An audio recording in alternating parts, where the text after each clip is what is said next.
আজাদ চৌধুৰীৰ ঘৰ ভাঙিলে আপোনালোকে দেখি আজাদ চৌধুৰীক বহুত বহুত ধন্যবাদ দিছো কিয় তেওঁ মেনেজ নহল তেওঁ কেতিয়াও দালালক টকা নিদিলে আৰু সেইটো কাৰণে তেওঁ ঘৰটোত বুলডোজাৰ পৰিলে যিয়ে নহওক তেওঁ কপালখন কোনেও নিব নোৱাৰে প্ৰথমতে মোৰ চকুত পৰিলে আজাদ চৌধুৰী সেই ঘৰ ভঙা দৃশ্যটো আৰু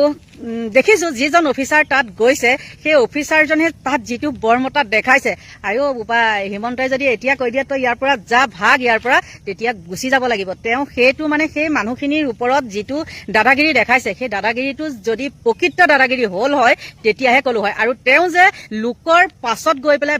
মাত মাতিছে বৰ মাত মাতিছে সেইটো কিন্তু সকলোৱে গম পাইছে আৰু তেওঁ কথাই কয় কোনোবা মানুহে কাবাৰ ঘৰ উচ্ছেদ কৰিবলৈ গলে বা কিবা কলে আমাৰ ইয়াতো ঘৰ ভাঙিছে শিলখাকুত কিন্তু তথাপিও তেনেকুৱা ব্যৱহাৰ নহয় দেই বহুত নম্ৰভদ্ৰ ব্যৱহাৰ হয় ইমান দিনে তাত আজাদ চৌধুৰী বাংলাদেশী বুলি জানিও ঠিকা ঠুকলি কেনেকৈ লাভ কৰিলে আৰু এখন ফটো বৰ ভাইৰেল হৈ আছে আজাদ চৌধুৰী দিগন্ত কলিতা আৰু ৰাণা গোস্বামীৰ ওচৰত সেই ফটোখনৰ কাৰণে তেওঁ বাৰু ঠিকা ঠুকলি পাইছিলে নেকি যদি আপোনালোকে জানিছিলে যে আজাদ চৌধুৰী বাংলাদেশী তেন্তে হলে তেওঁক ঠিকা ঠুকলি কেনেকৈ দিবলৈ পালে বাৰু যি কি নহওক এতিয়া বাদ দিলো আজাদ চৌধুৰী তাত ঘৰটো ভাঙি পেলাই একো দেশ জয় কৰা নাই বিশ্ব ৰেকৰ্ড কৰা নাই আৰু যিখিনিয়ে ভাবিছে যে বিশ্ব ৰেকৰ্ড কৰিছে সেইখিনি আজিৰ দিনৰ মানুহে নহয় কিয় কলো নহয় বুলি আজি মুছলমান মানুহটো ঘৰটো ভাঙিছে কাৰণে আপোনালোকে বাহ দিছে নহয়নে তেন্তে হলে শিলখাকুত যে ইমান হাজাৰ হাজাৰ মানুহ খিলঞ্জীয়া মানুহ সেই মানুহখিনি ঘৰ ভাঙোতে আপোনালোকৰ কেনেকুৱা লাগিছিলে আৰু সেই মানুহখিনিক যেতিয়া উচ্ছেদ কৰিছিলে কিছুমান মাইকী মানুহে তাত উলংগ হৈ প্ৰতিবাদ কৰিছিলে আপোনালোকে নিশ্চয় চকু যদি আছিলে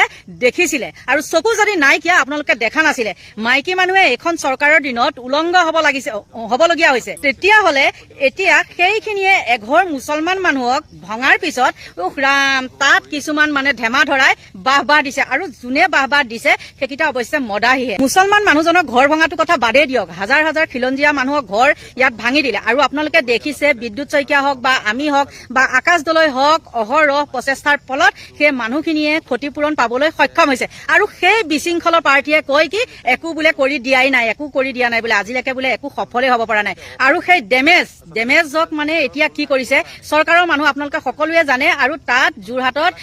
বহুতখিনি শিক্ষিত মানুহ আছে গোটেই শিক্ষিত মানুহ কিন্তু তাত ওলাই অহা নাই মানে গোটেই অহাই নাই বুলি ক'ব পাৰি মদাহীৰ লগত ভাল মানুহে কেতিয়াও লগ নিদিয়ে আৰু আজাদ চৌধুৰী মেইন পইণ্টটো হ'ল কি আজাদ চৌধুৰীয়ে চান্দা নিদিলে সেই চান্দা নিদিয়াৰ ফলতে আজাদ চৌধুৰী ঘৰটো ভাঙিলে আৰু সকলোৱে জানে আৰু ইমান মানে বছৰ প্ৰতিবাদ কৰাৰ পিছতো মানুহবিলাকৰ কোনো কাম সফল নহয় জানো কিন্তু 2-3 দিন প্ৰতিবাদ কৰোঁতে কেনেকৈ আজাদ চৌধুৰী ঘৰটো ভাঙিলে আপোনালোকে সকলোৱে ইয়াত জ্ঞাত কেনেকৈ ভাঙিল কি কৰিল ক'ৰ মানুহ হয় নে নহয় এইখিনি আছিলে ভিডিঅ'টো আৰু আজাদ চৌধুৰী ঘৰটো ভাঙি দিছে যদি তেওঁ বাংলাদেশী হয় ভাঙি দিছে তাত আমাৰ আপত্তি নাই কিন্তু যিয়ে নহওক বাৰু চৰকাৰৰ পক্ষৰ চৰকাৰী মাটিত থাকিলে জাননী দিব নালাগে বাৰু সেইটো জানিছো সেইটোও মানি লৈছো কিন্তু মানৱতাৰ খাতিৰত বস্তুকেইটা কমচে কম উলিয়াই ল'বলৈ এটা জাননী দিব পাৰিলে হয় কথা হ'ল যদি এজন বাংলাদেশী হয় এজন বাংলাদেশী যদি হয় তেওঁ এতিয়ালৈকে এৰেষ্ট কৰা নাই কিয় আচৰিত কথা এতিয়াও পুলিচৰ লগত ওচৰতে আছে তেওঁ হাজাৰ হাজাৰ পুলিচ তেওঁক ঘৰটো পোৱাৰ আগত তেওঁক বাংলাদেশত থৈ আহিব লাগিছিল তেওঁ এতিয়াও আছে গতিকে এজন